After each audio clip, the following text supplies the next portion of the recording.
Eating Soup Alone is a podcast hosted by me, Christopher Crumley, and co-hosted by Nicholas Johnson. We try our best to ramble incoherently about a handful of movies at least once a week. Okay, so spooky season very close. We're doing the Hellraisers. That was your choice. It's very close. Yeah. It's very close. You're just today. You're just telling me a bunch of stuff that I have said that I'm like, no, I got no memory of that. So, October 1st falls on a Wednesday.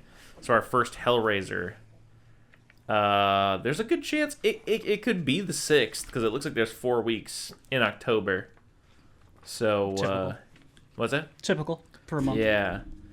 Okay, so that means this episode is probably coming out on the 25th, unless your beloved gets another concussion and we have to push the podcast back a week. But this one will come out on the 25th, it looks like.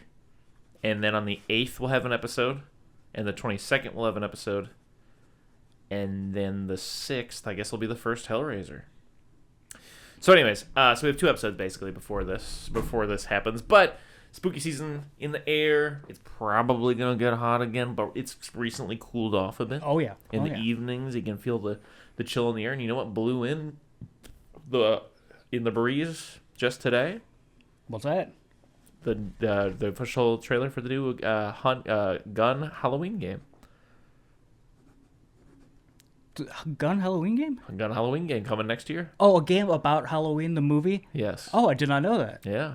Coming next year. Do you want to watch the thing? I do. I really do. Okay. Well, then pause this thing. Okay, we're recording? Yes. Okay. First impressions. What do you think? I'm going to play it. It looks... Yeah? I mean, it looks like the Texas Chainsaw Massacre game, but with him on top of it. Yeah. I like the idea of... Hopefully, this is what they'll do, but... you were saying, like, oh, yeah, people are upset that... another asymmetrical horror game. We both were just like, I don't care. Yeah, whatever. Yeah, whatever.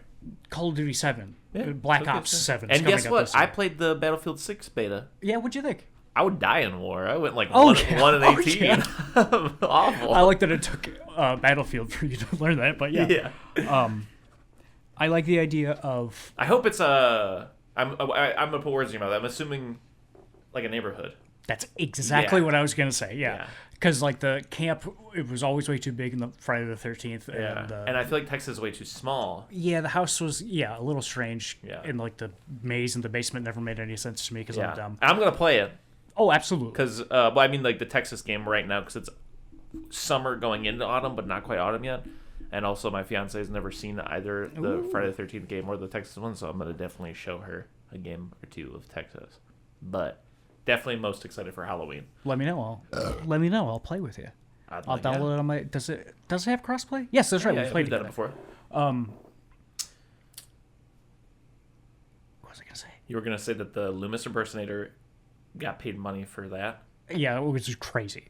Yeah. Not the worst, but it's also just not good. It's the worst I've ever heard.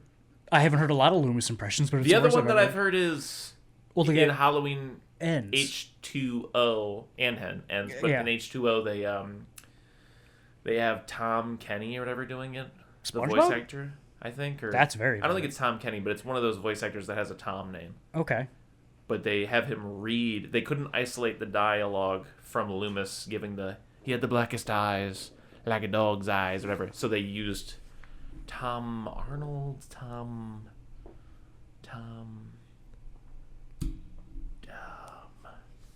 Anyways, continue your thoughts about the game. You just saw the trailer. I promise we'll talk about movies shortly. He's head's too big, shoulders too small. Yeah, it kind of looks a bit George Lopez showish. And it looks like, especially when those people are running out at the end, they look a little stiff. So, yeah, I didn't see it doesn't look like they've worked on their models since Friday the 13th. I was gonna say, is this does it have a release date or no? Tom Kane. The guy who does a lot of Star Wars voices on like the cartoons and stuff. He has a very distinctive voice. You would Tom. We give him a look up. He has I've heard him on like here. This is a TikTok video called Tom Kane, the voice of your childhood. Was your childhood part Tom Kane? Ugh. Professor Utonium? And he's a big dorky dad like I am. So natural fit. Him? Yeah. Very distinct voice. Yes, absolutely. Okay. Yeah. Well, that's funny that they got him. But yeah, so he does Donald Pleasance. I just recently rewatched the David Gordon Green trilogy. Yeah, what'd you think? Does it hold up? Yeah, the first one holds up for sure.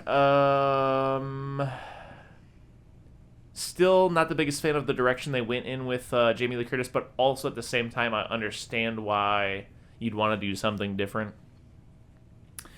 Just in the sense of like the gun nut thing is just odd still to me. It's just weird. But second one, not as annoying as I remember with the Evil Dies Tonight, but still definitely a bit of a grounder. Damn. I love that one. It's just long, I feel like. Yeah. I feel like it wouldn't be I feel like that would be it's a decent middle part of the sandwich, but I just feel like a leaner version of that would be Okay, I could see that, yeah. better. It just seems a bit like pandemic mess movie-ish. Yeah, I now, get and it's less overtly offensive as when I first watched it, and it's more just like this is sloppy, boys. Third one still I mean, I don't know how our tier lists went at the end of Halloween, but looking back now, in terms of my favorite, I think I was a bit too praisey on Halloween 2. And nowadays, like when I think of like Halloween films I genuinely enjoy, I think of like the original Season of the Witch and then Halloween Ends. I actually really, really like Halloween Ends as it goes, more time passes by, especially as more added context comes to me. Like I just watched Christine, which it's kind of seen as like a loose remake of. And, Really? yeah, and I was going to bring that up, and I thought I was going to be smart as hell for making that connection. yeah, and David Gordon Green has actually gone so far as like I didn't know this, but maybe we talked about it, I don't know, but you know, he just sees that movie as a love letter to John Carpenter. So even people who hate the movie Halloween Ends do often say like, yeah, this is a great like John Carpenter movie, but like as far as Halloween goes, he doesn't even do anything badass in it. You know, Michael Myers doesn't even do anything badass in it. So, anyways, all I'm trying to say is that, like, I definitely still like Ends. First one's still pretty solid, and Kills is fun. It's just like I said. I think it just, you know, maybe the whole trilogy. I mean, Ends is fine, but I feel like maybe the whole trilogy could have benefited from like. Initially, I think they had the idea they were going to do a sequel, but then they didn't think they were going to get a sequel, so they decided to do certain things like changing the ending with the first one, but then it turned out they did get a sequel, but then a pandemic happened in the middle of a sequel. You get what I'm saying? Like, yeah, I just feel absolutely. like Kills just, it didn't have anything going for it in terms of, like, favors from the universe. But it's not terrible. It's just messy. So You said it feels long, and I agree with you. You know what makes it feel really long?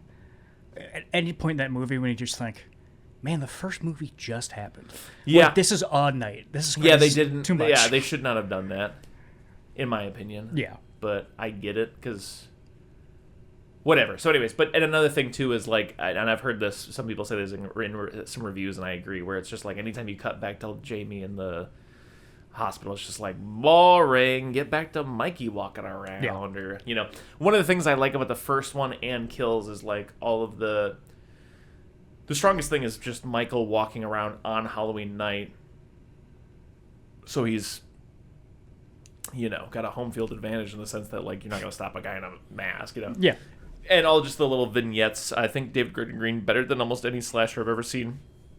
The characters you genuinely care about, you genuinely like them and stuff. So, anyways. Yeah, that's it. Danny McBride in it. That's what I like the most about those movies. Is that's super smart to get a Danny McBride or even like a Seth Rogen to get in there. It's like, how can you make two people likable through being just like, kind of funny in 90 seconds before a killer gets to them? Yeah, that's great. And then they threw him The Exorcist way too quick. That's a funny thing the studios do, in my opinion. Like, it's happening right now with the guys who did Stranger Things. Like, Paramount just scooped them up. Yeah. And I'm not saying it's impossible, but, you know, are they going to produce another thing on the level of Stranger Things for Paramount? No.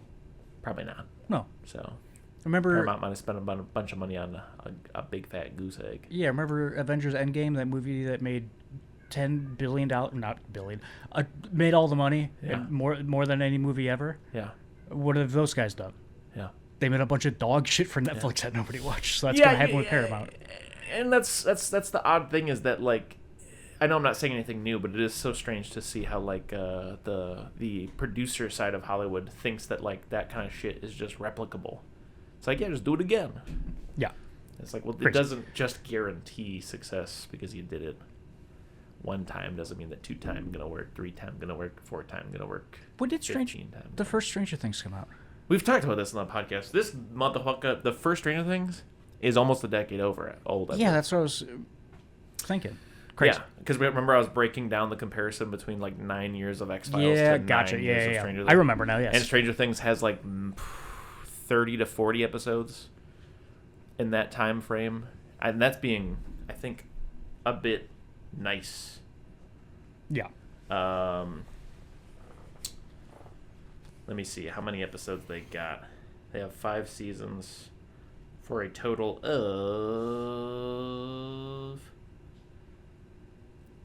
8, 9, 8, 9, 8.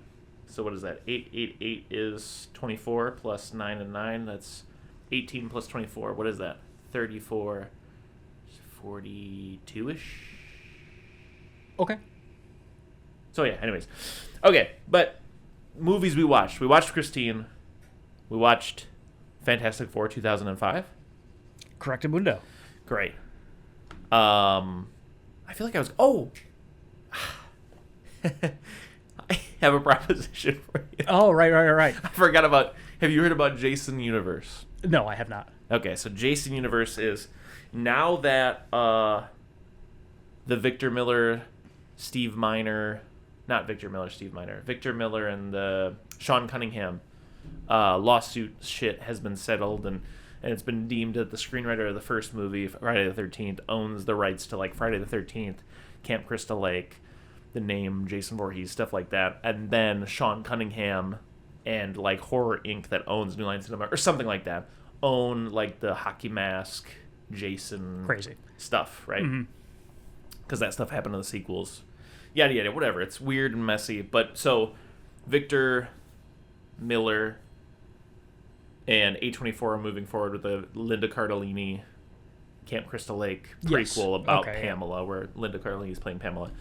Jason Universe is this separate, like, attempt to reestablish Jason, that iconography and the name in, like, movie, blah, blah, blah, blah, blah, you know? So, in doing this, they've announced a couple of things. One is that, I think as I mentioned to you a few days ago, there's a new game coming.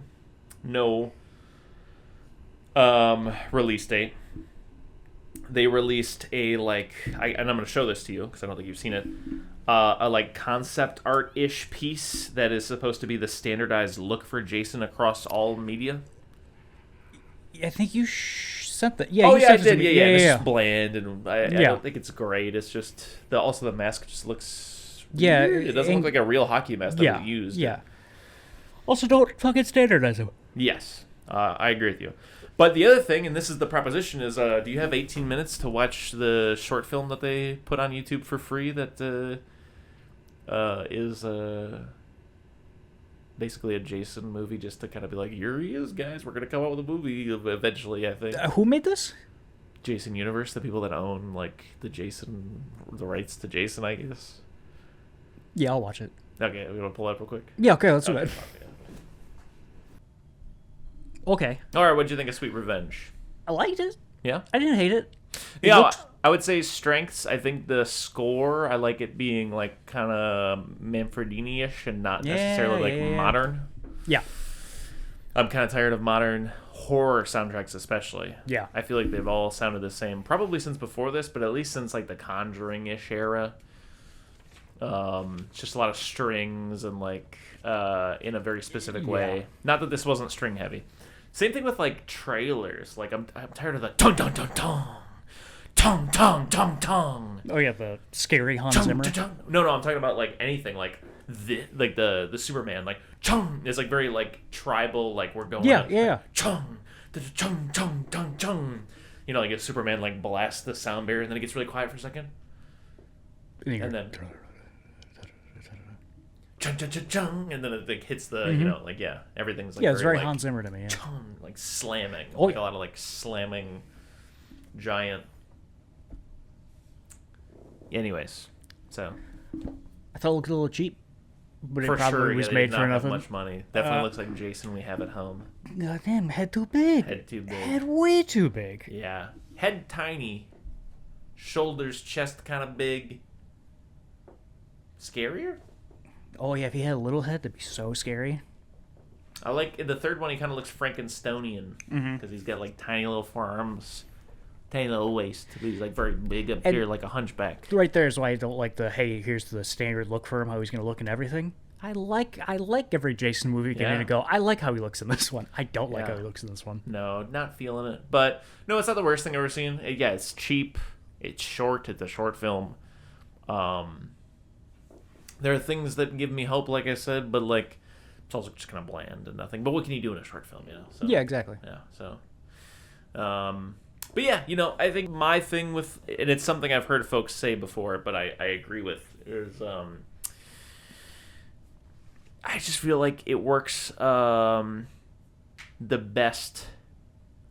You know what? I feel like I was gonna say it works the best set in the '80s, but I feel like if you had like a David Gordon Green, Danny McBride approach to like the characters and stuff, it could probably work now. The 2009 remake, the biggest problem again just being that people suck, and when we get into our conversation about in the 2000s, they sucked, at least it seemed like. But with the Fantastic Four movie we watched, is that there's like, I'm gonna talk about it right now, but we'll talk about it later too. Is like the Sue is naked down to her panties scene. I was just like, this is the most 2005 thing I've ever seen. And like 10 years prior, they wouldn't have let it happen in a movie. 10 years later, they wouldn't have made it happen in a movie. Yeah. But like 2005 is exactly when that scene happens. It was the worst possible time for Jessica Alba to be famous, yeah. Yeah. Because, hey, Chris, you know who watched Fantastic Four Rise of the Silver Surfer as well? You did? Yeah. And you know what they do to Jessica Alba again? The same thing? Yeah. Why? Because it puts asses in seats, apparently. That's the thing I despise the most about the Fantastic Four thing is, like, she doesn't have to be naked to be invisible. Just let her clothes also be invisible, please. Yeah. I get that her suit does it, but I'm just saying, like, let every cloth that she touch She can make other things invisible. Yes. She can make her clothes invisible. Yeah. Crazy. 100%. Well, any closing thoughts on Sweet Revenge before we talk about the films we actually watched? Well, we did watch Sweet Revenge, but I'm just saying it had nothing to do with anything, really. No. Yeah. You? Jason the Head Too Big. Score pretty cool. Looks cheap. I didn't dislike any of it, but it doesn't make me excited for whatever they're doing next. But whatever. Whatever. Yeah, I would say that it's not offensive, not terrible, but it's also just like not also anything really. Like, could have just not done that. It doesn't really. Yeah, it's also why would you do this? Yeah, why? Why do a 15-minute short? What kind of hype is that generating? I guess we're talking about it, but they're also doing they're going to be at Halloween Horror Nights. So, okay, which movie would you like to talk about first, sir? I was going to say, do you want to like bookend the episode with John Carpenter or front load it with John Carpenter? You call. You're the shot caller. We'll do Fantastic Four. Why is she naked twice? They do it twice. When else does she get naked? There's just people walking down the street going, hey. Yeah. And she goes, I can't believe I'm doing this again. Yeah. So, right off the rip, cozy. Yeah. Because nostalgic. 2005, buddy? I heard someone talking about 2005 not too recently, coincidentally. You got the iPod Nano. You got the iPod Shuffle. You got YouTube coming out. You got Axe body spray. You remember? You look at Chris Evans in this movie. That's Axe body spray. I was huge into chocolate. In 05? Axe chocolate. Oh, gotcha. I thought you were like, 05 was a big chocolate year for me. No, but I will say this. My brother Donald told me one of my favorite stories of all time, and maybe I've said this on the podcast before, but one Christmas he was so down bad for chocolate but didn't have any. But in his stocking, he did have quote-unquote chocolate-flavored chapstick, and he said that he just straight up ate the whole stick because he thought perhaps, and he was like, definitely no. It's one of the worst tasting things I've ever. But he did the whole thing? Yeah. I love that for him. Yeah, it's pretty funny. John Ottman did the score. I know that name because he also did a score for Halloween H2O, but the studio was like, how about we just don't use this for the most part and then replace it with literally music from Scream. So Halloween H2O just has Scream's music in it. Fun fact. This was the second live-action Fantastic Four film to be filmed. I recommended we do the first one, the Roger Corman The Fantastic Four, but that didn't end up coming to fruition. Perhaps it could happen soon. Okay, I'd we be could just watch every Friday Fantastic Four besides the newest one. But I'd love to check that out sometime. I have some notes. Overall, though, what are your thoughts on this movie? Just god awful. Yeah, it's not a good film. I had a blast though. Yeah, it's one of the It's these 2000 to 2010 superhero movies. Yeah, I think that's what all of them are. Yeah, is they're just dog shit, god awful movies. But I have a blast front to back with them. Second thing I wrote down is terrible needle drops, especially with Johnny Storm, related to Johnny Storm. Oh, Chris. Yeah. I can't think of anything cooler. I love the idea of like, okay, when should his powers come in? What if he's snowboarding? Yeah. So it would be the most noticeable thing in the world that he's on fire. Yeah. Awesome. Yeah. But hey, who stopped being relevant 5-6 years ago? Let's get them. Let's get a Sum 41 song in here. Not a good I love one, Sum though. 41. Yeah, I love Sum 41. There's some decent Sum 41, but I don't feel like that's a good Sum 41 song. I'd say it's a middling Sum 41 song, yeah. They got some real clunkers. Yeah. So anyways, Victor Von Doom died. The actor. He died. Yes, very recently. In July, I believe. So rest in peace. We should have lost a battle to cancer. So did the world's nicest judge, if you know that guy from YouTube shorts and stuff. I do not. You know, he's the old, I believe, Jewish man who's just like, so you're telling me that this cop stopped you when all you're trying to do is walk to the job? You know, he's like, I should give you the $100 fine, but today, sir, I'm going to charge you nothing. And then, you know. No, I don't know. I don't know anything about this. You have to look it up. It's like you just TikTok and YouTube shorts and stuff. He's just a nice guy, you know. Anyways, Chris, who is this movie written by? Do you know? This movie was written by. I'm gonna say that it was written by. God, I'm just gonna take it a stab in the dark. Peter James. Oh, you just made up a name. I didn't think. I did. I was gonna pick someone for real, but then I was like, what if he's just asking me because he. But is this written by someone I would know? It's written by Mark Frost. Oh. Isn't that insane? You're talking about the guy who co-wrote the movie? Yes, the very same. Wow. He had a co-writer, Michael France, but still. Wow. Michael France sounds like a name you could have just come up with right now, though. That's very funny. Wow, yeah. Wow. Do you know who directed this film? Tim Story. Yeah, who's that? He directed Barbershop. I feel like he would get that job just because they're like, why should you be the director? He'd be like, well, the name's Story. Tim Story. I know how to tell a story, or my name isn't Story. Yeah, that kind of a thing. My last name explains my job. Yeah. Mr. Fantastic's last name explains his job. Exactly. It's perfect. So then, all right, just a moment here. This is both a positive and a negative. Okay. It's just kind of bland, like. You know how They Live? Well, I guess have you ever seen They Live? I have not yet. Well, it's kind of a throwback to like the 50s sci-fi kind of thing. I'm feeling those vibes here, where it's just like a scientist walks into a room and he's like, we could harvest a space storm that's happening for the sake of the betterment of human beings. And then the guy's like, I'm a billionaire, which means that I'm bad. You've seen It's a Wonderful Life. My last name is Doom. But you know what? We went to college together, so what the hell? I'll fund it. And then they go to space, and they're like, the space got in. The space storm is closer than we thought. It's actually, we thought it was going to be 6 hours away. It's 6 minutes away. And then they get blasted by space storm, and they come home, and they're like, oh my God, thank God, we're fine. But then shit starts getting weird, and they're like, actually, we've got superpowers from our space storm. Which I like campy stuff. I like comics. So if they had fully embraced that and just went totally over the top, like 50s style, this is cheesy and campy and fun. Great. But they don't fully, I mean, they kind of do in the sense that this is, like, this has the feel of Robots or like Stuart Little or something. Like, it feels like that. Yeah. But then it's also like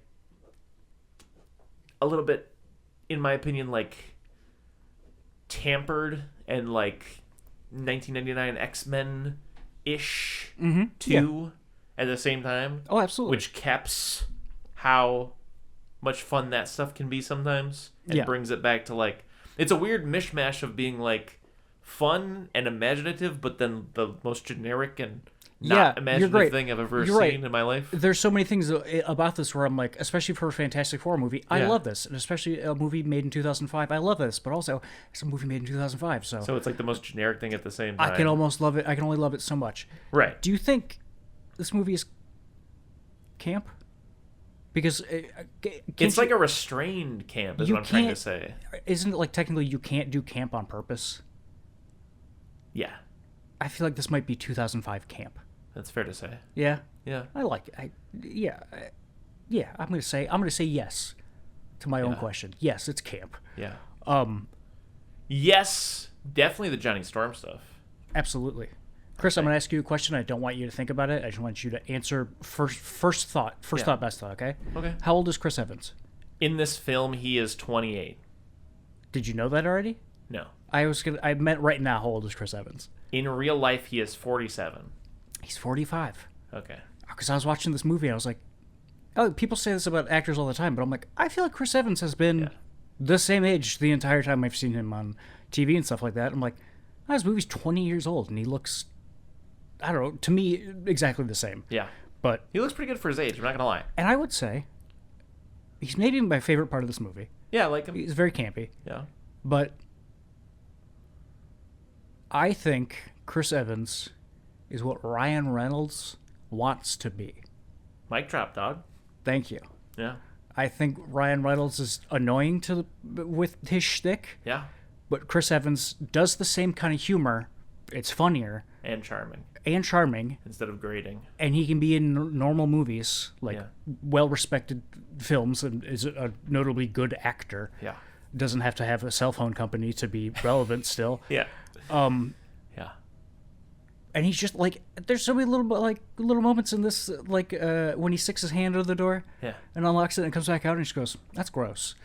Or at the end, like it's not a great joke, but his just delivery is perfect when the Thing is like, hey, no more jokes about my appearance, okay? And he's like, of course, call me Mr. Sensitive. And he goes, all right, everybody, make a room. Wide load coming through. He's huge. And just he's huge really got me. Yeah, I also like when he's teasing him in the beginning, he's like, they've got the world's best plastic surgery. Yes, yeah. It's good. No, I do like him. The Thing, his arc is the most tragic. It's crazy in this movie. Yeah. He shows up at his fiance's house, and she's disgusted by him. Which I love the Thing in this, and I think the Thing is done the best here. He's great, yeah. Go ahead. You currently have a fiance, much like these two people in their relationship. Yes. If Zeta came home as a rock person, I would not leave her. Great to know. Yes. Not what you were going to ask, though. It's basically what I was going to ask. Okay. But my thing is, be kind of into it. Michael Chiklis, outside of the Thing makeup, worse. Kind of looks like the Thing still. Yeah. So he doesn't look that much. My apologies to Michael Chiklis, but he doesn't look that much worse as the Thing. Like this woman, she's the most cartoonishly evil person in this movie. Like not even the guy whose name is Dr. Doom. Yeah. I am fucking with the Thing prosthetic. Yes, he looks really good. Yeah. Not into when the Thing is CGI. They do. I think he looks good in that new movie from what I've seen. He looks so fine. There are some shots where like it's awful. Like he looks awful. Like the lighting on him is different from everybody else in the room. Yeah. And then when they show him like. But I'm always a fan of when things are real. Yes. And this is a prosthetic and this is good. But. Whenever this starts to look foam-y or bad, they'll do or Ninja Turtle-y, I like Ninja They'll do a Turtles, thing where he'll like bump into something, or he'll like touch his own shoulder, and they'll just play like a sound of two rocks scraping together. Yeah. And immediately I'm like, he's a rock man. He's made out of rocks. Yeah, I buy it. I love when they're like, yeah, all your organs inside are rocky and his heart's beating, but there's a rock noise. Yeah, it's good. I love when he's like, give it to me straight. Is it bad? You know, I used to smoke. I watched this movie earlier today, by the way. That's why I watched it before you came here. So yeah, I watched it 2 weeks ago, and then today I was like, I should probably rewatch that again. So I just like in 10-minute chunks every time I got a chance. I watched Fantastic Four today. So him trying to dial the phone is both funny and tragic when he's trying to dial the phone to call his fiance. Loved it. I love that he goes buttons. Yeah. She's disgusted by him, horrified him. He goes and sits by a bridge, and then the guy's trying to kill himself. He's like, listen, buddy, your situation can't be worse than mine. Everybody thinks he's a monster. It's a very Frankenstein kind of thing where everybody's scared of him, but he saves this guy from a big Mack truck. And then just a cartoonish, comedic amount of destruction just unfolds. And it's a huge set piece that involves, like, Johnny and Reed Richards and the Sue Storm showing up, and the Sue does the naked thing that we're not really fucking with. And why does she do it? Just for that bit, because they talk about how, like, eventually when she gets her clothes back on, she's like, I can't believe you made me do this. He's like, it got us past the thing, didn't it? It's like, how did it get you past the shit? Because that was the whole point, was they were supposed to get him past that. And he says that. You roll the tape back, he says, like, you know, it got us past the thing, didn't it? And it's like, no, it didn't get you past the thing. Yeah, exactly. She got naked, and then you guys made a weird 2005 joke, and that was all that happened. And then she walked through all invisible, and he went, all right, come on, this way. Yeah. Like, she was creating a distraction so they could get through. Maybe. But, I don't know. No, it doesn't work. And also, they haven't seen Ben yet. They don't know what's going on up there. Yeah. Why are they like, we have to get up there right now? And it goes on for way too long. It goes on for way too long. It goes on for way too long. It's a comedic amount of destruction. It's way too much. It's the famous New York Bridge of New York. New York Bridge. How fast are people going on New York Bridge? I think roughly bumper-to-bumper gridlock traffic, so not fast, I think. Yeah, it's a 60-car pileup. Yeah. It's insane. So I fuck with the Thing. We've established that. I do not fuck with Naked Invisible Girl. Mm-hmm. Comedic amount of destruction. She does contain with her invisible powers an explosion, which is kind of fun. Mm-hmm.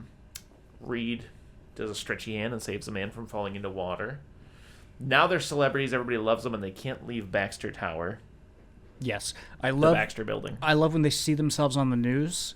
The way they see it is that the fire chief or whatever, while they're in that little, like, emergency tent to like, get help, he's like, oh, here. And he walks over to a TV in this tent that has cable for some reason. Sweet. And then one of my least favorite things in movies is when things are explained to you via news. Yeah. And something we just saw got explained to us via news right here, and I hate it. I did forget that while the Thing is doing this, Mrs. Thing just drops her ring on the ground. And he can't pick it up? That's so sad. But I love him and Mr. Fantastic. I like the relationship. I like the two of them together very much. I think I don't believe that they're friends, but also at the same time, I'm like, I believe you care about each other, though, and I don't know how that makes that different, but I'm like, it's very sweet when he's like, I promise you till my last breath, I will find a way to make you Ben again. It's like, it's sad. Miss Thing is, she's got a heart of stone. You got the real rock heart. Yeah. She's ice cold. She's stone cold. Dr. Doom controls lightning. Okay. I like Does he usually do that? I don't know. I don't know much about Dr. Doom or the Fantastic Four. Because I tried to Wikipedia, he has a mastery of the dark magic arts. Okay, apparently. Then I'm sure that would involve. And like Marvel versus Capcom, I'm pretty sure I remember him having electricity, but I don't know if that's just his body is fusing with metal. It is so sick. I like it so much. Yeah, I wasn't really feeling it, but okay. I like him being in the armor.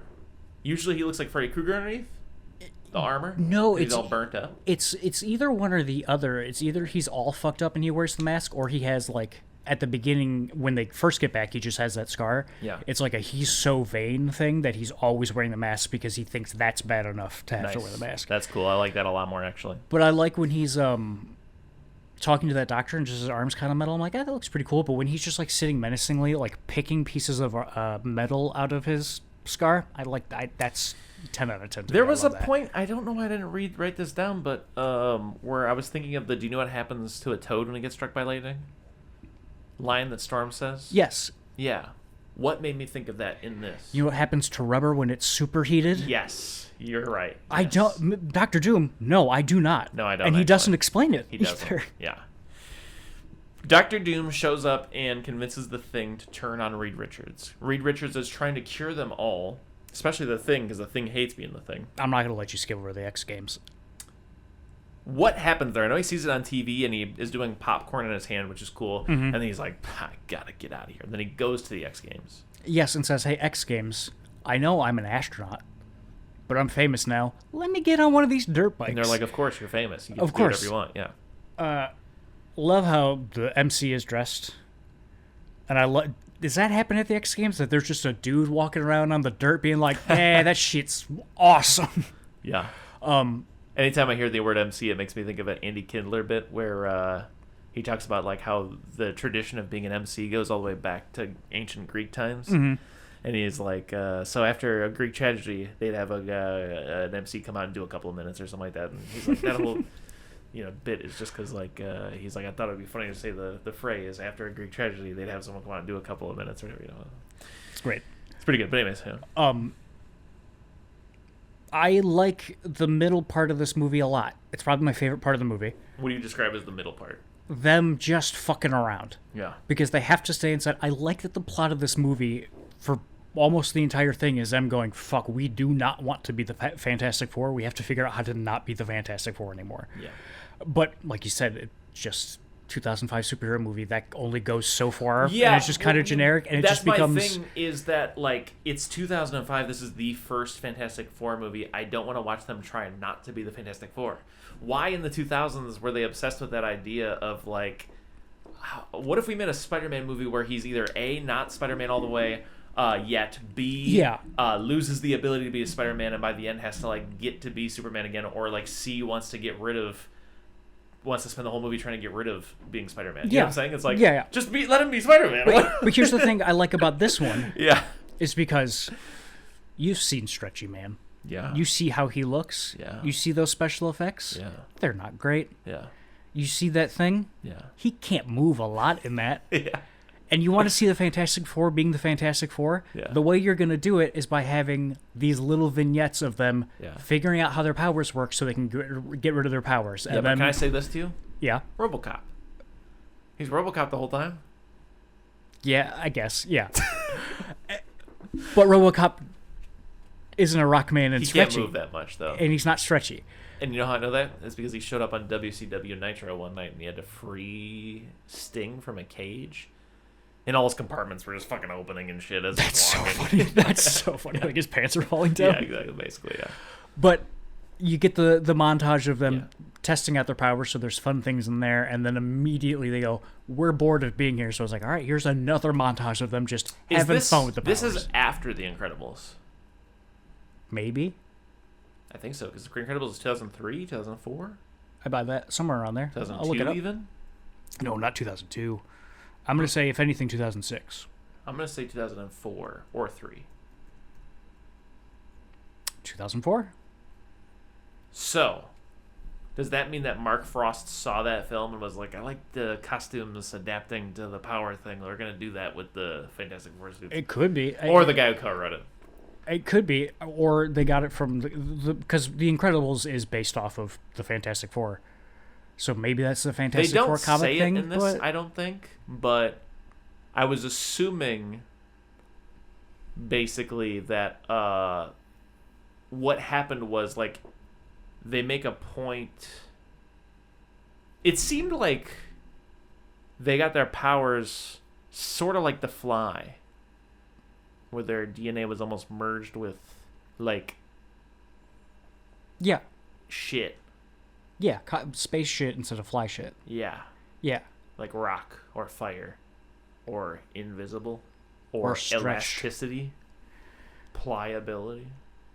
But I was thinking, this is just me thinking, that it was around the material that those suits were made out of. Okay. ish. Yeah, that's what I always thought. Because they do the zoom in on the shit, and that's when he finds out that, like, oh, this has all the properties to, like, make it so that it can adapt to our shit. So, does that mean that, like, it was the fusing with that material that did the shit to you? Could be. Through space storm? You should call him up. I need to call Mark Frost. He died. Didn't he? He did. Did he? But, so yeah, I hear you, though. I hear you. And Chris Evans is fun. Another moment that's really fun is when she's like, he's about to jump off the building. She's like, don't even think about it. He's like, never do. That's baller. Love it. Yeah. I love how often it's like, not even like, I don't know how many times he references being like, I'm about to fly, guys. I'm gonna do it. Supernova bat. Got it. Mark Frost very much so alive. He died. Thinking of Mark Snow. He's the guy who did the sounds of the X-Files. Anything you ever heard of the X-Files, he did those sounds. The Thing has a blind girlfriend. Yeah. I just want to show you a screenshot real quick. Glad that she found love. I'm glad that he found love. Well, she found love too. I'm glad they found love. I'm going to show you a screenshot too. Are you ready? Yeah. Can we do it on like a 3, 2, 1 type deal? Okay, hold on. Let me see if I can get mine real quick. Okay, well, I got mine ready to go. And then we can maybe give grades to each other. You give me an out of 10, and I'll give you an out of 10 on yours. Okay. Oh, you son of a bitch. Oh, I mentioned we have 2 more episodes besides this one. Yes. I have a proposition, and I'm dead serious about this. It's been weighing on my conscience, and I really would like to get this off of my conscience. Okay. Can one of those 2 episodes please just be us putting the Bond and Saw thing to bed by watching the last Saw and another Bond? Absolutely, I'd love to, yeah. Okay, yeah. Okay, you ready? And then in the future, it'd be nice to, like, sprinkle in an extra Bond here and there, but, like, let's just cap off the Saw series with Saw 10, which we never watched, and we'll go ahead for old time's sake and do a Bond. Okay. It doesn't have to be the next episode, but one of the 2 before Hellraiser. 3, 2, 1, show him. That's pretty good. That's pretty good also, yeah. She touches his face, and he's making mud. It's crazy. He's making mud? He's making Is that what mud. you said? Yes. That's a disgusting way to say the thing came. Look at his face, though. And he's made of rocks. What else would it be like, Chris? I'm blown away by that he's making mud. That was a great picture, though. That was a really good joke. Thank you. You need to make if you don't TikTok clip that, then we're not going to make $1 million. I hope you know that. Okay. So I'll think about it. If you're ever laying in bed and you're like, why are we not a millionaire? Why are each of us not having $1 million in our bank account? It's because you didn't TikTok clip that. My picture was of Rowdy Roddy Piper and Keith David after romantically beating the dog shit out of each other in an alley, and then pulling up to what seems like kind of like a homeless hotel-ish shelter, wearing sunglasses together, covered in each other's blood, and kind of asking for a room, I think. Calling a homeless shelter a homeless hotel. It's like a hotel, but it's like for homeless folks. Okay. It says hotel outside, but it seems like it's a bunch of their homeless buddies from the homeless. They lived in a homeless encampment together. Okay. And then that gets busted up by the police, a la real life, because that happens often in L.A. and other big cities where lots of homeless people gather and then make a little shanty situation, and then for some reason the police have to be like, this is whatever. Anyways, if we don't shut this down, it's gonna get out of hand and just become another hotel. Yeah. So anyways, what were we talking about? We were talking about the movie Fantastic Four. Right. We could get through it. The only other thing I'd like to mention is that his plan to reverse them is he holds up a diagram with the big ball thing with tubes going into the chamber. And the chamber is from the fly. The big ball is going to recreate the storm and enter it into the chamber. And if I can reverse the polarity of that, maybe it can change us back. So his plan is, without having to have that diagram, his plan is, I'm just going to do it in reverse. Yeah. What if we did it backwards? Yeah. Maybe that'll work. So I don't even understand what that means. Just do it backwards. What do you mean do it backwards? You know how that happened? They were the opposite. Exposed to the storm. Uh-huh. So if they were unexposed, so you're sucking the storm out of them? Yeah. By making the storm again. And I love that he's just like, it also might make it just worse. Who knows? And then he comes out of the fly chamber and he's goopy. He's very goopy. But then he's not goopy. They somehow fix him? He freezes him. I don't know how they fix him. Maybe it was just for a minute. The freeze effect was crazy. Yeah. That looked like Arnold Schwarzenegger in Batman Forever or whatever. Yes, yeah. That was weird. I wrote down 2 notes that I really want to mention. How they defeat Dr. Doom is cool. Yeah. Really cool. Like, super fucking cool. Especially from seeing the new one. Yeah. Mr. Fantastic. You saw the new one? Yeah. Oh, right. And you said it was just kind of meh, whatever. Yeah, you see Mr. Fantastic. Would you say you like this more than? 100%. Okay, continue. Mr. Fantastic only ever uses his stretchy powers in that too, right on a... In the new one? Chalkboard far away, which he does 1,000 times in this one. Yeah, in the new one. Which he does a bunch in this one. And then he, like, swings off of some stuff. But he never makes his hand like a big fist or something? Not that I remember, no. He almost never uses it. In, like, 30 seconds, he's 6 different things in this. Like, at the end here. He, like, jumps up, turns into a big wheel, and then rolls at him, and turns into a big tarp, and then covers him.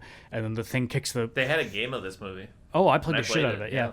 And then the thing kicks over the fire hydrant and turns into a big water slide and shoots all the water at him. It's because he says, you know what happens to water when it's cooled rapidly or whatever? And then they cool him rapidly and he becomes the fucking statue, like in the beginning when they're making a statue of him. So yeah, exactly. And then, dude, those custom-made sneakers. Love them. Size 36E or something he says or whatever. Yeah. Fucking crazy good. So overall, like I said, I had some fun. I enjoyed it. But this is probably like a D- movie. Yeah. Yeah, it's not a good film, but it's not. I'm not like offended. It's just like, if you put a gun in my head and you say, "Is this a fucking good movie?" I'm like, no, of course it's not a good movie. You know, like this. So, I'm gonna give it a C+. Respect. Yeah. Yeah. No hate to this movie. Yeah, it's not a good movie, but it's enjoyable. No fucking clue how it came about. A lot of fun. Who cared to make this? If someone was super passionate about it, I don't know how the fuck Mark Frost got attached. I don't know if he was like I don't know.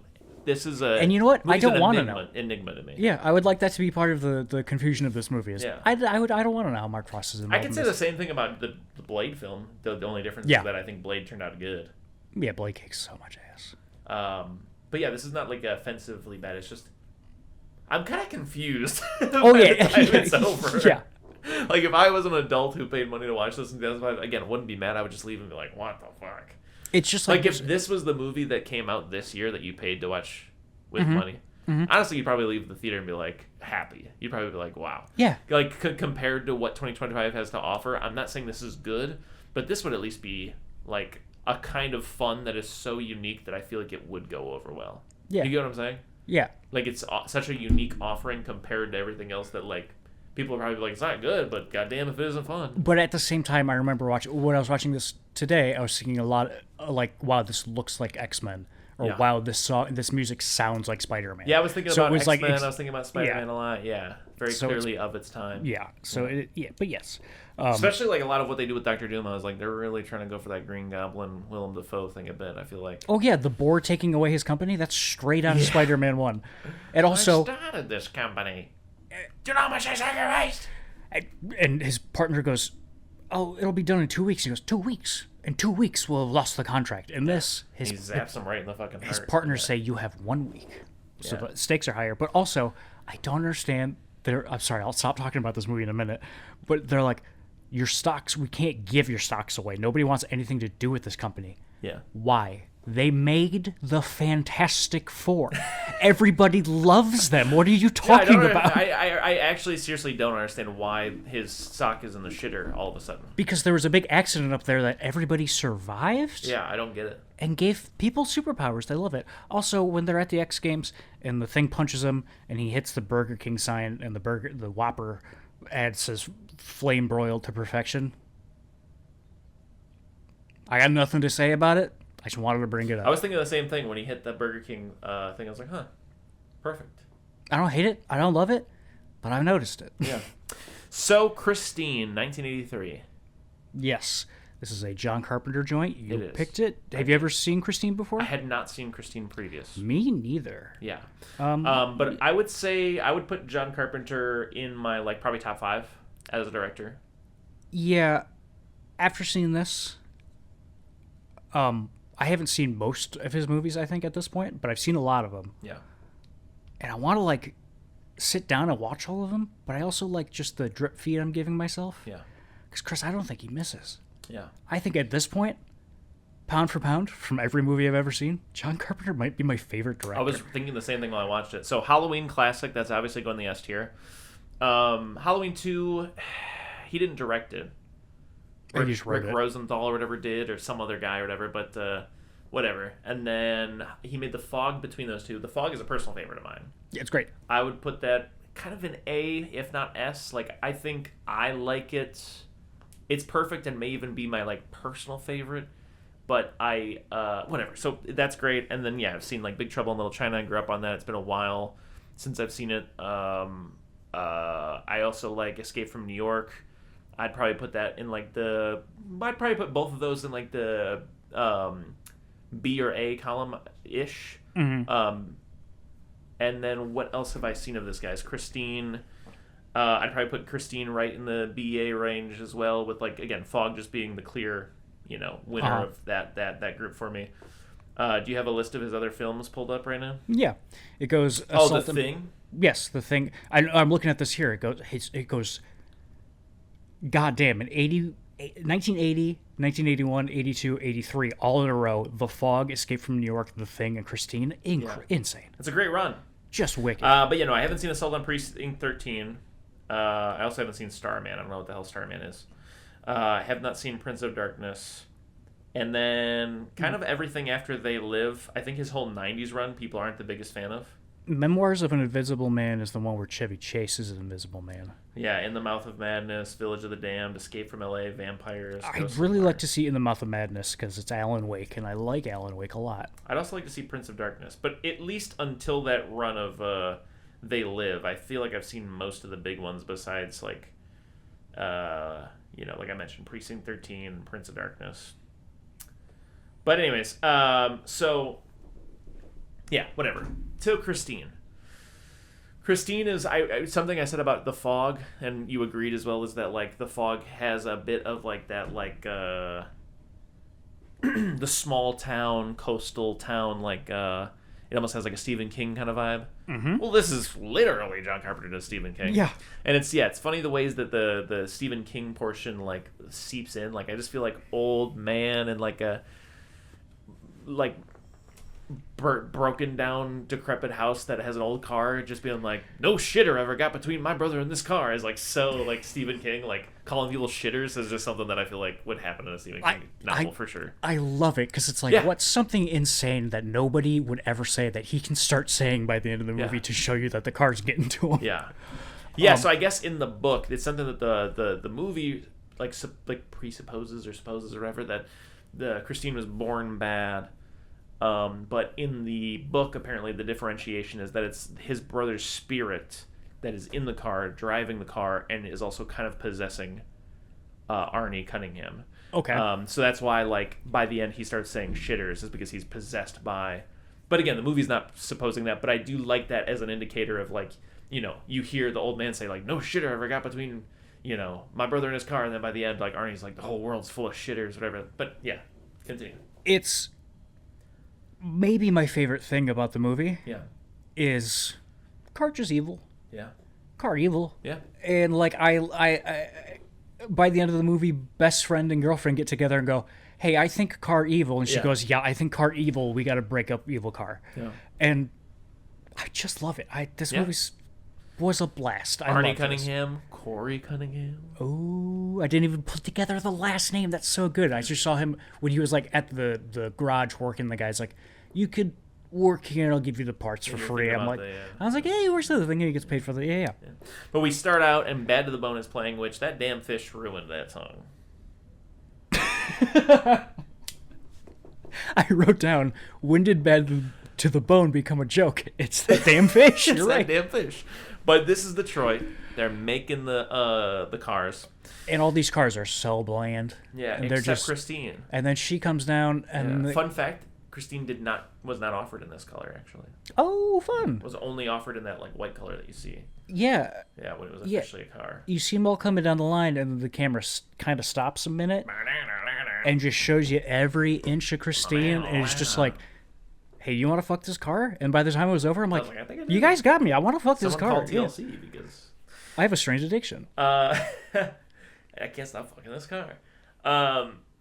I will say, I'm jumping ahead a bit, but something I'm still just fucking mesmerized by is the practical effects of the crunching and self-repairing car. Oh my God, Chris, yeah. It's to die for. It's so good. Yeah. Did you read about how they did it? Yeah, with the hydraulics to like compress it and then like playing that in reverse basically and stuff, yeah. My favorite part about it is that was a plastic car, obviously, but apparently at the time plastic looked more like metal on film than metal did, so a lot of metal that you saw in movies was just plastic. Yeah. I'm like, that's awesome. That works so great.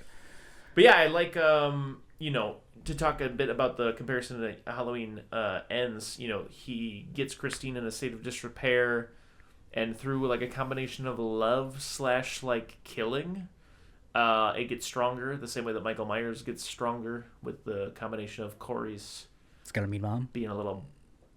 What? He's also has a mean mom. I'm just making connections. Sorry. Yeah.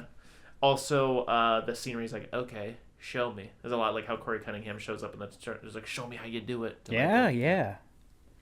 But anyway, so in the beginning, Corey and his buddy, Dennis or something, the football player, Dennis. Yes, Dennis, Arnie and Dennis. Yeah, Dennis.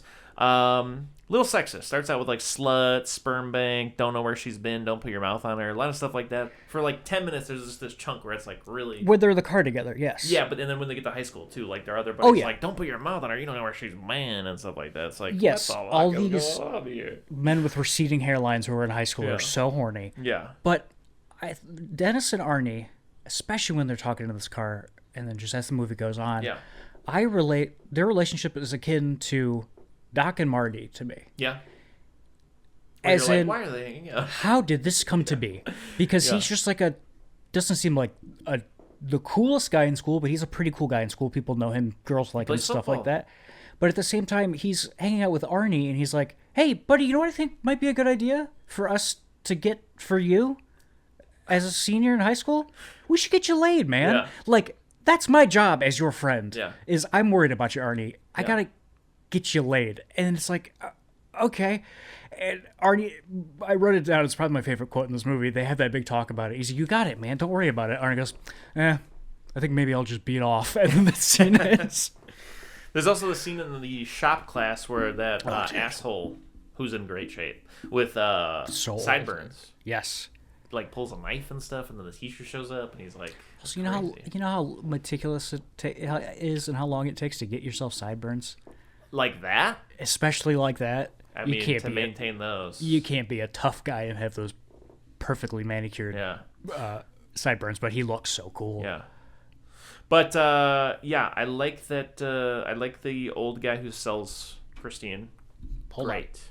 I want to talk about the fight still. Okay, go ahead. Do you remember how the fight ends? He slips and falls in his little yogurt on the floor, and then pulls the knife, and then, no.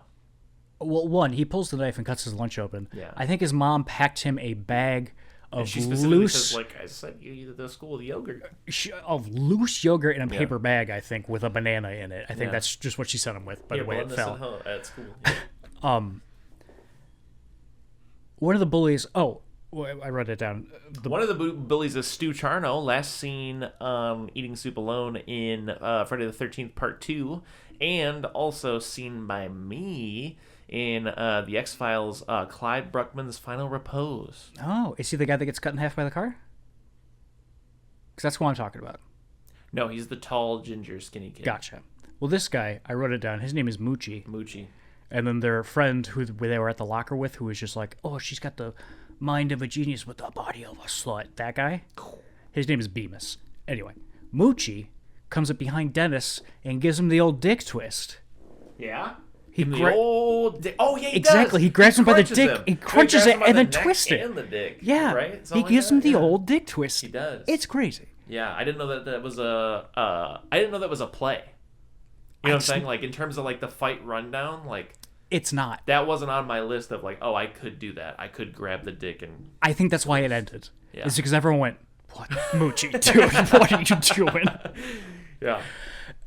Okay, so anyway. This kid's getting expelled. This kid's going to the school counselor. Someone needs to talk to this boy. Yes, absolutely. Sure. We got to find out where his mind's at. If we have handcuffs, put them on him for sure, but don't send him to prison. Yeah. He can stay, but we have to talk to him. But he's not allowed around the other kids. Yeah, he's done in this class, so we're putting him in a separate class. But and then, anyways, then they're driving home. They see the car. And he's in love with it. You could get a pretty decent car for $250, his friend tells him. Insane sentence. Insane. I know it's the 80s and money's different, but crazy. It was incredible. It's the equivalent of $1,000 today. That's tough. What is this old man wearing? Like a corset, I think. Like a wife pleaser underneath a corset. I love it. I love that he's got it on later underneath like a blazer, I think. Yeah, because he's got money now. He just made $250. I love that. That's great. he's moving up in the world. Got myself $250. Bought a blazer. That's great. Arnie pulls out a checkbook, which I think is really funny. Yeah, that is funny. Also, insane. Like, imagine that's a lot of trust to just be like, here's a slip that I promise you is worth $250. Yeah, that's crazy. Yeah. See you later. It's crazy. I think was there a failsafe? Like you got in trouble if it bounced? I think if it bounced, you would contact the bank. Catfight. Yeah. Sorry, I was just talking on my ass. I don't know what would happen. I was going to say the bank would then reimburse you, but then they would be on the check writer's ass. Yeah. A bank ain't doing that. Even back then. I don't know. It's a mystery. We'll have to talk to someone who's old and dumb. I won't. Hey, me neither. We'll never know. Bumblebee with the radio. Bumblebee with the radio. She on Bumblebee mode. Where she like kind of communicates through the radio. Sorry. Real quick, we asked where his brother is. He says he's stone cold dead. I love that. Go on. Yeah. Yeah, and I think it's later. Dennis comes back and he talks about how like, yep, his wife died, man, his daughter died in the car, and he also killed himself in his car. Mm-hmm. Yeah. Dennis is just the nicest guy. Yeah. He might be the nicest guy I've ever seen in a movie. Yeah. Like, he's not like outwardly like, oh, thank you, man. Like false nice. He just genuinely cares about Arnie. And I like that a lot. And I love when he's like standing in the kitchen with his parents and he's like, I tried to stop him. And they're like, well, you didn't stop him hard enough. And Arnie's like, fuck you, Mom. And then leaves. I love Dennis going, well, thanks for the milk. And puts the glass down and leaves. Yeah, later on when Arnie's like slipping down the, slippery slope of being Spider-Man 3 mode. When his dad like pushes him against the wall and he's like, get your mitts off me, motherfucker. Yeah, and then he chokes his dad. Dude, we'll get to it. I'm going to hit the sack. Cucks his dad. It's crazy. Yeah. It's so funny. He like reverts to, it's something I've seen people say before, but he reverts to like a 50s cool guy. Air quotes on cool guy. Just saying stuff like, I'm going to hit the sack. Or like, get your mitts off me, motherfucker. It's got to be because it's the 50s car or whatever. Yeah. But he starts wearing like more greaser clothes. Yeah. But in 1985 or whatever, I imagine everyone's like, Arnie, you look like a doofus. Where are you even getting these clothes from? Yeah. They don't got them at Sears or at the mall. No one knows where you could possibly be going. John Travolta's closet. But he also pulls the hottest girl in school. Yeah, she's super smart. She's the hot new girl. Yeah. She's freaked out by the car. And jealous of the car. Yes. What is the car doing to her when all the lights go on and she's like choking? I think it just made her choke, but that's it. Car, not telepathic because it doesn't. I don't know. Yeah. I don't want to think it's about crazy. it. It's crazy. Okay, yeah. The car made her choke. I also really like when him and Dennis pull up in the car to the shop for the first time, I think. Yeah. He goes, what is it about that car, man? And Arnie goes, I don't know. Yeah. I'm like, that's perfect. And then he says a bunch of shit afterwards, just kind of ruins it, but his just delivery of just, I don't know. Yeah. Like, I haven't thought about it, but I don't know. He looks like the guy who plays Ed Warren in The Conjuring. Yeah, I buy that. Darnell. I like Darnell. He's like a hard ass. Mm-hmm. The guy owns this, but he's also nice. Like the way he's like, I'm not gonna take any shit from you, punk. Huh? Don't fuck with me. Stuff like that. And he's like, you could clean up and stuff maybe for like hey, I'll throw you a couple bucks. I like it. I love. It's hard, but a nice guy. I gotta think about it. Well, don't think about it too long. Yeah. It's great. And then Christine squish him, but he's like stoked about it. He's getting off. He's like, this is exactly how I wanted to go. Yeah. No, I don't. Not when he's dying, but like when he sees Christine's driving herself. Yeah. He seems pretty happy about it. Yeah. He seems like he thinks it's cool. And Christine's like, no smoking in my garage.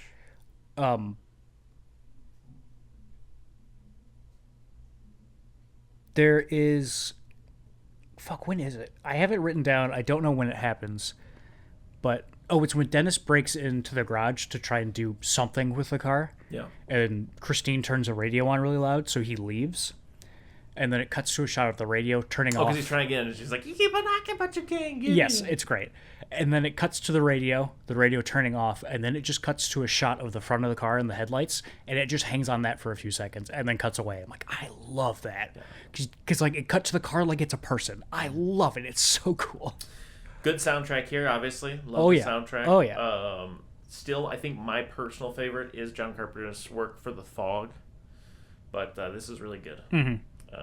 This is really good. Did he do the score for this one? Oh, yeah, because it's got all the synths and shit. Yeah. That's his thing. I mean, he's not like a solo guy, a la, but yeah, from my understanding, he is a bit more on like the Rick Rubin-ish. I mean, he's physically doing some of the stuff, but it's my understanding that he's, not necessarily like classically trained, and he usually works with someone. Like in this film, it's Alan Howarth, who he works on has worked on a few soundtracks. But there's usually someone who's slightly more technically aware that helps him along. But yes, he does the soundtrack for this. He did the soundtrack for most of his films. Awesome. Maybe all, but most. I know, obviously, he did the Halloween one, Escape from New York, this, The Fog, They Live. Him and his son and his grandson or godson did, the David Gordon Green trilogy. But yeah, so usually he's on soundtrack duty, and this is a good one. I haven't seen it, but I saw it while I was like looking up his filmography earlier. He directed a bunch of music videos for his songs, but just remade parts of his own movies for these music videos like nowadays, which is pretty cool. That's interesting. I know he has a couple solo records out too. Yes, I listen to his shit on Spotify all the time. It's great. Like his he also did the score with somebody. I think it was Alan Howarth for Season of the Witch, which I love. Assault on Precinct 13, the story that I've heard is that Donald Pleasance's daughter loved the soundtrack for Assault on Precinct 13, and that's how Donald Pleasance ended up doing Halloween. Very cool. Which is very funny because when I heard it mentioned, people were like, apparently she didn't say anything about the movie, but she loved the soundtrack. That's awesome. But anyways,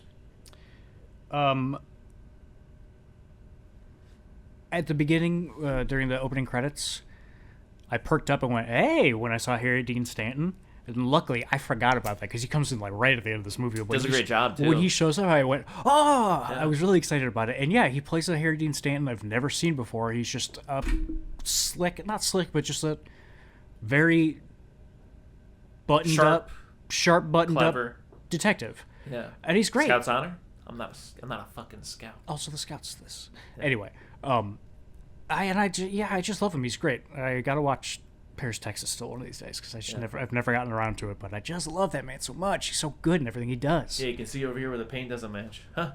I'd never be able to tell, aren't you? That's so good. Yeah. Also, he's driving the same car. Yeah. Not the same color, but he has the same Plymouth Fury. Also, I want to shout out I think it's the iTunes write-up description. They might have gotten it from the poster or whatever for this movie and the Fantastic Four. The Fantastic Four is they all get strange powers and must face the ultimate doom, but it's lowercase. I'm like, yeah, but it's still Doom. Hey! And then for Christine, it's something. And when they mess with his car, they find that they'll face the ultimate fury, or his ultimate fury, and the fury is capitalized because it's the car. I'm like, it's weird. Yeah. Good job, whoever wrote those. This one other thing I want to mention is a pretty colorful movie, a lot of yellow, blue, reds. Obviously, I'm a sucker for that. Love when that happens. Oh yeah. This is a film that, from my understanding, again of what I've heard about John Carpenter, this one and Halloween were both films where he was kind of hired to do the job. With Halloween, someone presented the idea of hey, we want to do the babysitter murderers or whatever the fuck, and yada yada yada. And he was basically just I want $10,000 and I'll score the thing and I get to do whatever I want. And the producer was if you can do that for $10,000, then yes, you can do whatever you want. Similar thing here. He had just been given Stephen King's Firestarter, but then like fired from that project or like let go, released, whatever. And then this, project fell in his lap, but they were like, well, what if you did, Christine? And basically the idea with Christine, I don't know if you know this or not, was that the month Christine came out as a book, the movie came out. Yeah. It's crazy. Yeah, crazy. So, but this is one that, John Carpenter's not always he's one of his own harshest critics, I think. Like, for example, he kind of doesn't like The Fog. Yeah. He thinks he kind of fucked up with that. Christine, not necessarily the biggest fan of Christine either. Christine is a movie that he is like a work for hire. Like, he's just like, whatever. Like, yeah, I got hired to make a it's a job movie. Yeah. They Live is his favorite. He's always wanted to do a sequel to it. And apparently, as of like 2013, Matt Reeves or whatever, the guy who did the Batman and like the Planet of the Apes movies, was going to do a remake. And then the project evolved into being more of a readaptation of the same short story that They Live is based on. And then no announcement until like 10 years later when like some producer said like, ooh, a sequel might be coming. We'll see, But anyways, so strange.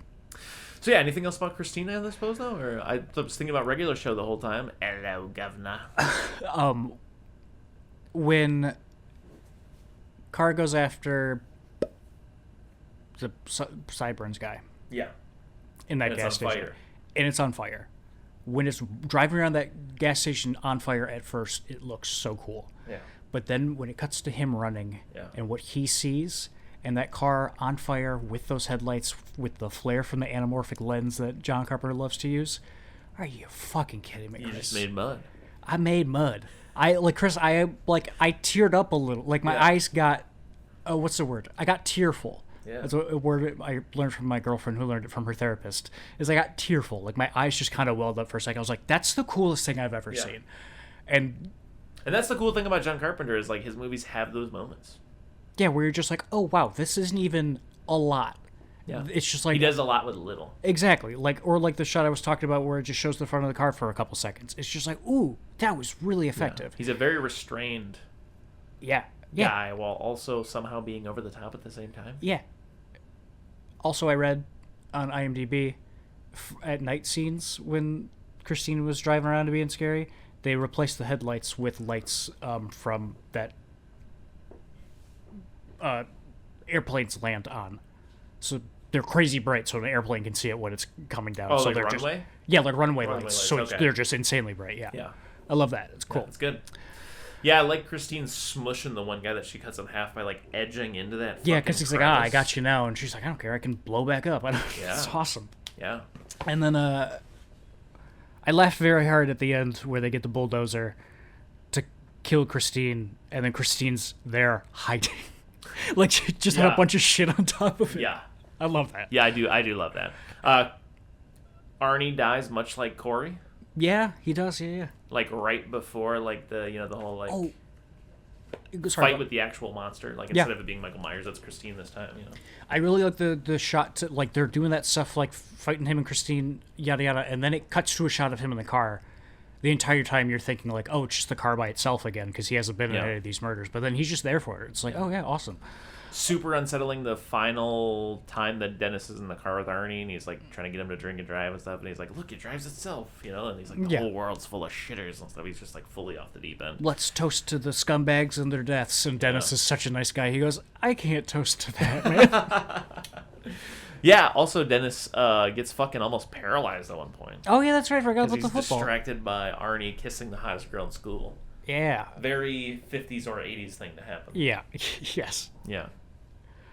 And also, last point I'd like to make about this movie as a whole. I don't know what it's about. Like, watching it the entire time, I'm like, it's starting, I'm like, okay, boys are horny. Yeah. Is the car going to be like your first love? And then it's like, I'm watching it, I'm like, well, no, when you're a teen, when you're about that age, the first time you really feel like an adult is when you get out on the road. Yeah. And I guess Christine's just like kind of the responsibility of being an adult and how that's a really important time in someone's life where you kind of mold some stuff that's going to stick around for a long time. So if you fuck that up, if you're a dick going into college, you're probably going to be a dick until you get out of college. Like stuff like that kind of. But also, I don't know. But also, I don't care. I don't need to know. It's it doesn't have to be. I don't think John. Else. Carpenter knows. Yeah. I don't, it doesn't have to be anything else, but like it's making me think of those things, so it's pretty cool. What came to mind for me was a little different, but I can go into that in a second if you'd like to. Okay, yeah, hang on to that. Yeah. I'd like to hear yours. What this made me think of ultimately is this movie, stick with me, is Spider-Man if Uncle Ben didn't die.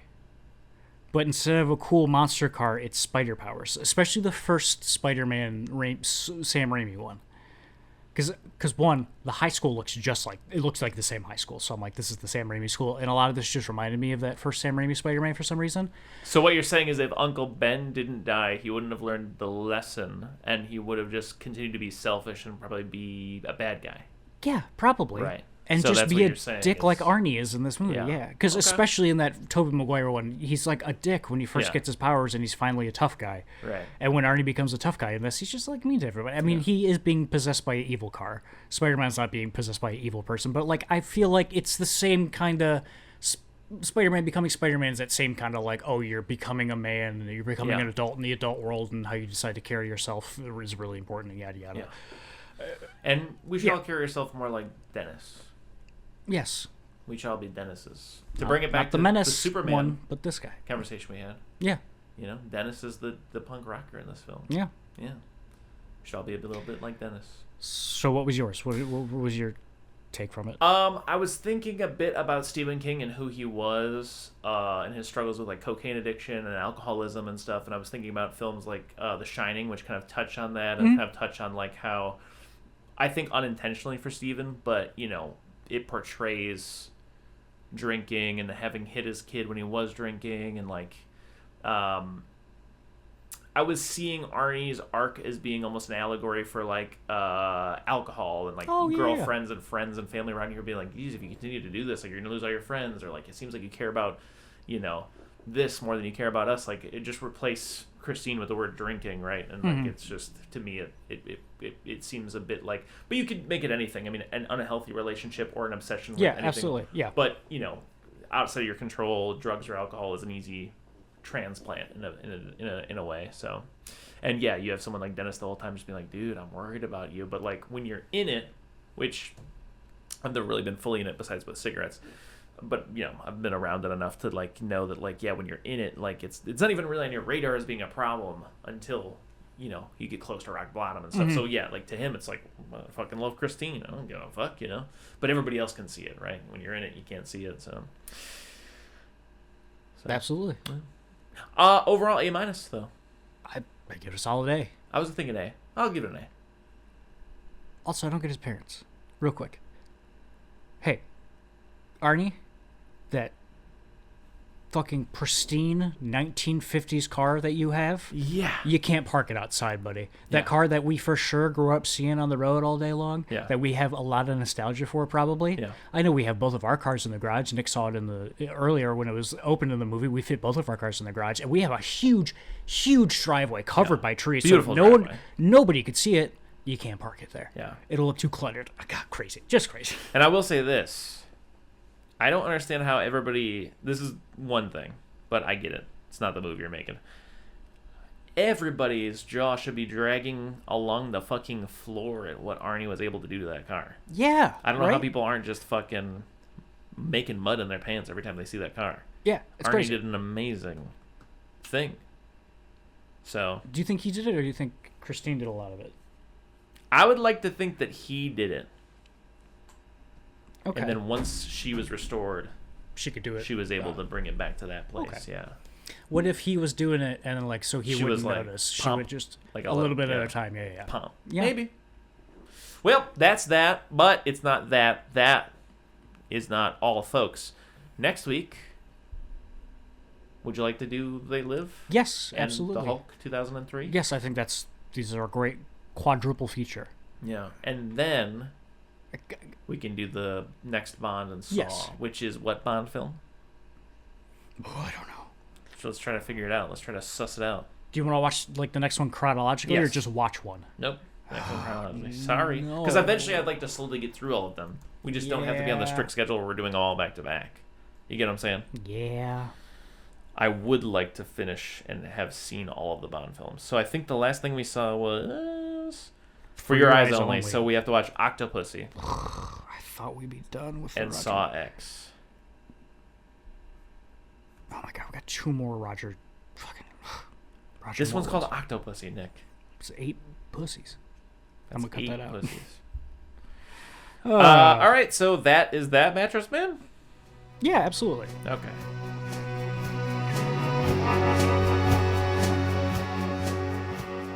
If you need more soup, follow us on Instagram, Facebook, and Twitter, or go to our website, eatingsoupalone.com. And until next time,